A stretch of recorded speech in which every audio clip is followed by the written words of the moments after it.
Good afternoon. It's the news at 12 on MITV Plus. I am Sebastian Salifo. The National Economic Council (NEC) has approved the adoption of 112 as the national emergency number of all levels and across relevant agencies. It is part of measures to strengthen Nigeria's emergency lifeline and build a unified and coordinated national response to emergencies. NEC also approved the establishment of a multi-agency implementation committee and program coordination led by the Office of the Vice President and the National Communications Commission (NCC). The approval was part of decisions taken at the 157th meeting of the NEC held virtually and chaired by Vice President Kashim Shettima. Shettima said the 112 emergency lifeline had become necessary to prevent delay caused by bureaucratic bottlenecks, noting that what the citizens seek urgently when confronted by a natural disaster or insecurity is an urgent response and not bureaucracy.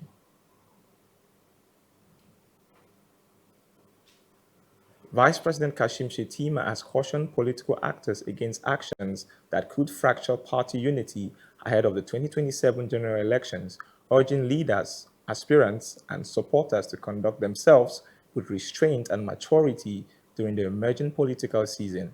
In a strongly worded reflection on the build-up to party primaries on Wednesday, Shettima said while the flurry of consultations and mobilization across wards and party structures underscored the vibrancy of Nigeria's democracy, it also carried the risk of internal divisions if not properly managed. He warned against equating political competition with hostility, noting that disagreements should not be misconstrued as betrayal or exclusion. The vice president stressed that democracy was designed to civilize ambition, allowing stakeholders to compete without destroying the platform that gives them relevance.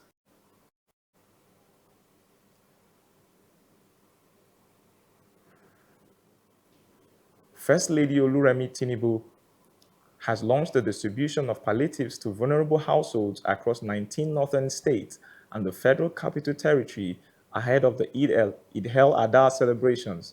The flag off ceremony took place in Kaduna, where the First Lady said the intervention was a gesture of solidarity with Muslim communities and aimed at easing hardship during the festive season. She announced that the program includes the distribution of 100 trucks of rice and 1.2 billion naira to be managed by state coordinating committees to ensure transparency and effective delivery. She also highlighted that the initiative mirrors a similar intervention carried out in December 2025 for Christian communities at northern Nigeria, underscoring the administration's commitment to inclusivity. Governors including Maimala Buni, Hope Uzodinma, and Uba Sani commended President Bola Tinubu for ongoing reforms and development efforts in the north.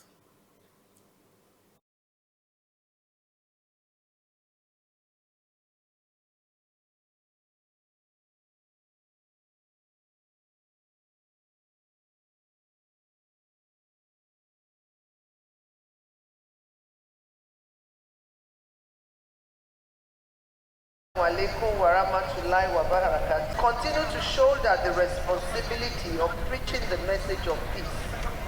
A united Nigeria is not one that can overcome, it is one that can overcome any challenge. I thank all the ulamas, traditional leaders, and community representatives present for their prayers and support for this administration. I commend and applaud the Special Advisor to the President of Political Affairs and other matters, Nejama Alhaji Ibrahim Kabir Masari, for his passion and dedication, and his entire team also for coordinating this program. I thank you, sir. At this juncture, to the glory of Almighty Allah, for the benefit of the Muslim Ummah of northern Nigeria, I hereby formally flag off the distribution of 100 trucks of rice and the sum of 1.2 billion naira to 19 northern states and the Federal Capital Territory. May these palliatives bring succor, comfort to every home that benefit from this gesture. May Eid al-Kabir be a season of joy, mercy, and abundance for every Muslim family across Nigeria. This has not just. The progressive governors are very, very happy with the Nigerian First Lady, because where we will see gap, she covered. Where we saw no support, she provided support. She has done so much for our people, particularly the low-income earners. The amount of charity work that cannot be counted. No wonder the progressive governors, having been convinced that the various reforms and the total recalibration of Nigerian economy, President Bola Ahmed Tinubu has done. And with gratitude and with renewed strength, I also encourage you to remember Her Excellency, the First Lady and Mr. President, in your prayers. May Almighty Allah continue to guide and strengthen them as they serve our nation. Let this moment inspire all of us, leaders, institutions, and citizens alike, to rededicate ourselves to the service of humanity. Let us strive in our various capacities to uplift the vulnerable, support the weak, and contribute meaningfully to the progress of our society. Nigeria's First Lady, Senator Oluremi Tinubu, has endorsed the emergence of Lagos Deputy Governor Dr. Kadiri Obafemi Hamzat as the APC consensus candidate, describing it as a sign of growing political maturity in the state. She stated this during the official visit of a delegation led by Governor's Advisory Council leader, Prince Tajuddin Oluyole Olusi. Folashade Abdusalami reports more. The Lagos state political landscape is taking shape ahead of the next governorship race, as the Governor's Advisory Council presents Deputy Governor Dr. Kadri Obafemi Hamzat as the All Progressive Congress consensus candidate. The symbolic presentation was made to First Lady Senator Oluremi Tinubu by GAC leaders. Senator Tinubu commended the peaceful consensus process, noting that Lagos has continued to lead politically and demonstrate democratic maturity. The Egungun around men were addressing the Yagon Street to enter, the place of Ibale. That tells you, the importance, accorded. Today, people are fighting that women must be represented in the assembly, they must be represented. I direct you that our ancestors have established that. Based on that, I want to call on Princess Orelope, as a female member. Governor Babajide Sanwo-Olu disclosed that the decision followed wild consultations with 25 GAC members unanimously backing Hamzat and presenting him to President Tinubu, who also endorsed the choice. Stakeholders further highlighted the importance of unity and inclusiveness in the selection process, describing it as a reflection of internal party cohesion. At the end of that meeting, it was unanimous that we all said we should support the candidacy of Mr. Deputy Governor Dr. Kadri Obafemi Hamzat. It was just less than 24 hours ago, man, that we held that meeting, and we didn't want it to go cold on us. We felt that we need to take a trip, and GAC picked about 10, 12 of us to come down to Abuja. And the instruction is, once we see the president, we also need to see you, man. First, as a member of GAC, in absentia, and also as our mother, the mother of the nation, to also pass this information to you. The First Lady also praised Governor Sanwo-Olu's leadership, offering prayers as his administration begins transition. Party leaders said the consensus candidacy signals a strategic move to maintain political stability and continuity in Lagos State.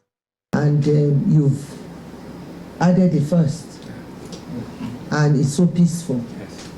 And I think we are all getting also matured in politics, because what happened, I would say Lagos politics have really come of age, because what haven't we encountered? And I believe that for all these years of our democracy in Lagos, we now know that all power belongs to God.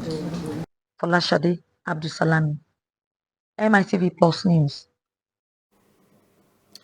The federal government has unveiled fresh measures to overhaul Nigeria's power sector, including the appointment of a new special advisor on power and the creation of presidential task force to drive reforms. Briefing State House correspondents, the Minister of Information and National Orientation said the decisions follow the submission of a committee report on the establishment of a grid asset management company aimed at improving efficiency in the electricity sector.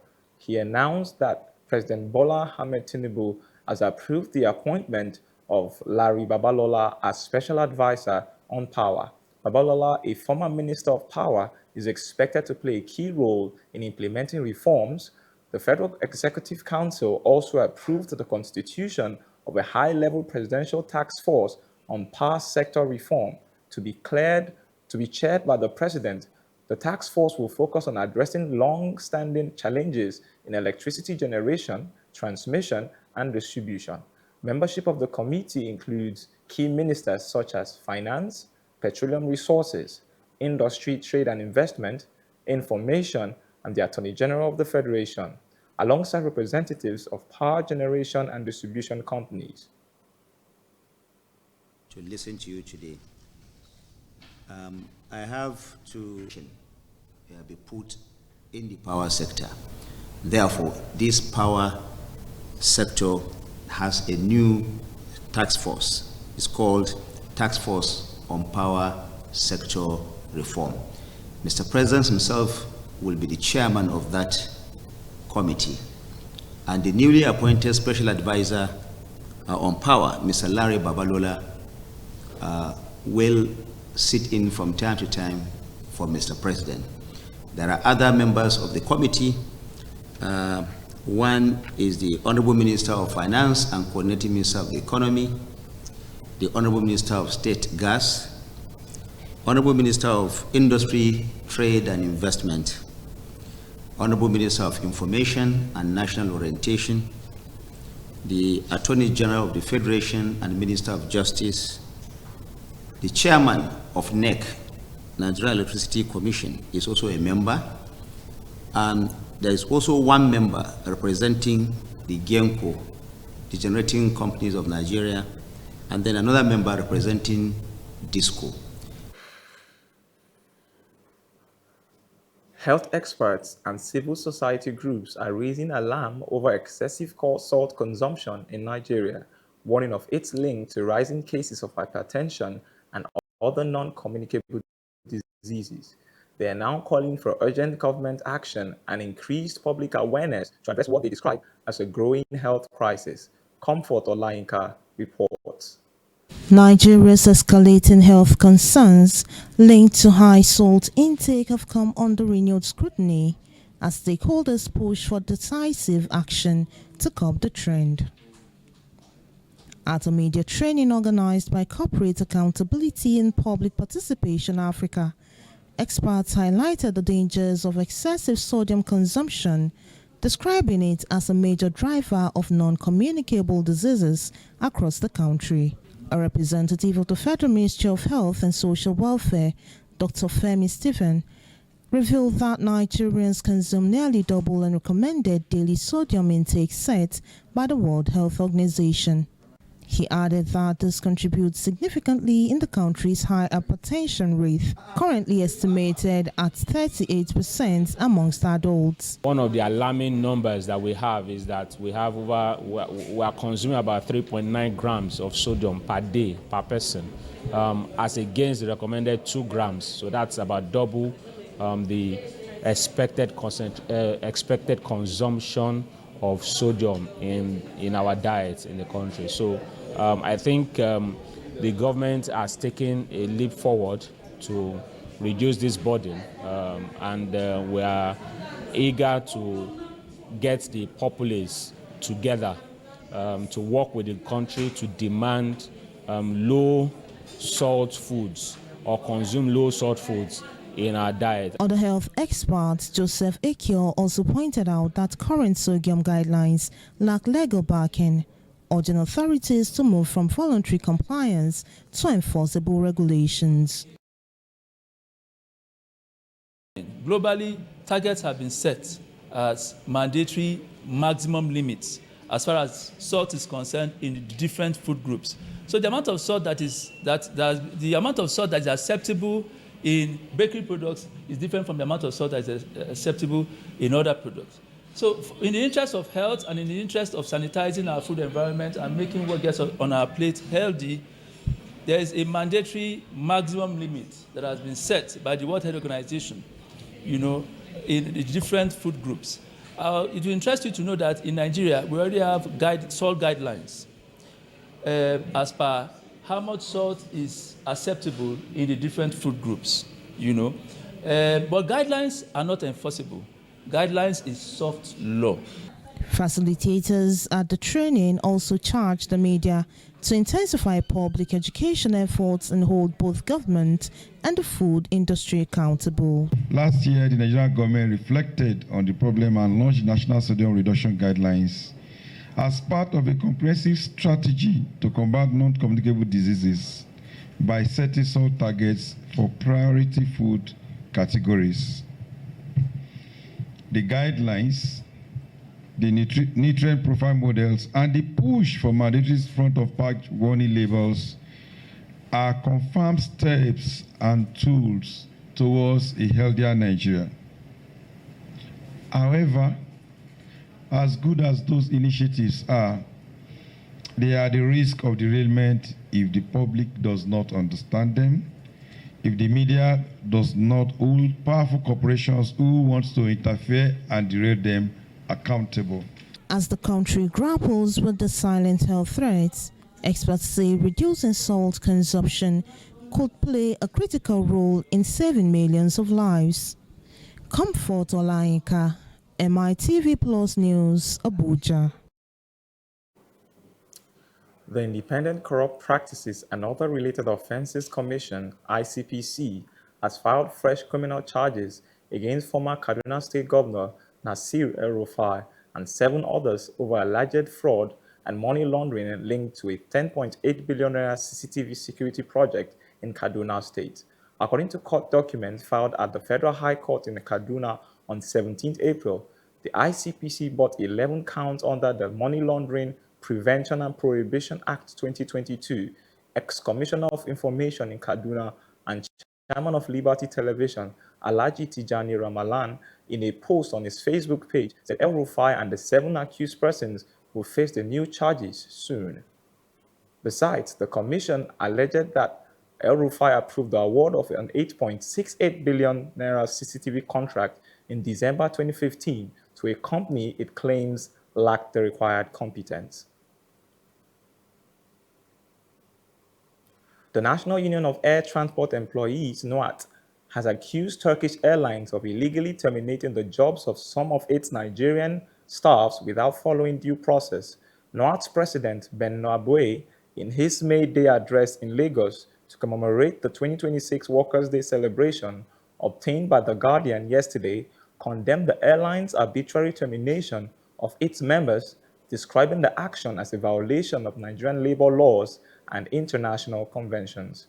Nabwe insisted that the affected employees were dismissed without a fair hearing or adequate compensation, leaving many in prolonged hardship amid ongoing litigation in the last 6 years. In his address to the union's members, Nabwe demanded immediate reinstatement or payment of full negotiated entitlements of the affected workers.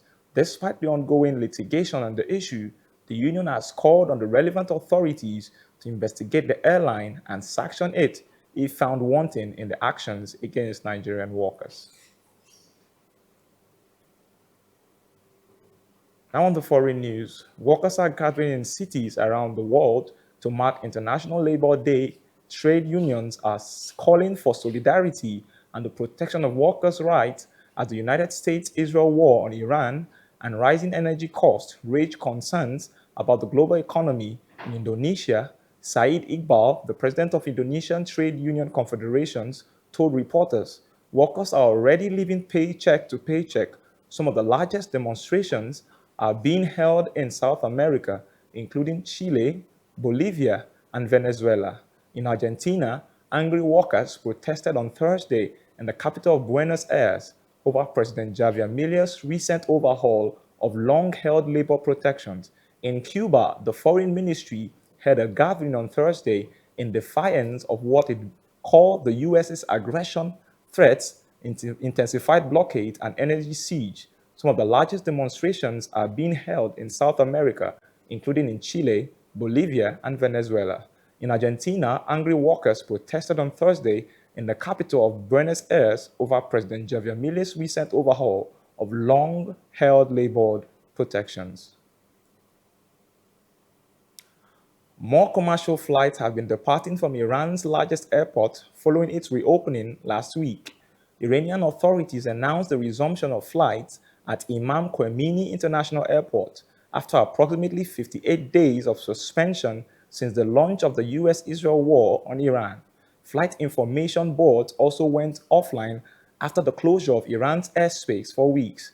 The suspension of flights stranded many travelers, disrupted businesses, and separated families. Air traffic gradually resumed from April 25th with flights to 15 destinations operated by 8 domestic airlines, covering regional and international destinations such as Medina, Istanbul, Muscat, China, and Russia. Yet the number of flights is a fraction of what it was before the war. That concludes the news at 12 on MITV Plus. Please follow us on all our social media platforms. It's at MITV Plus on Facebook. It's at MITV Plus _NG on Instagram, TikTok, and X.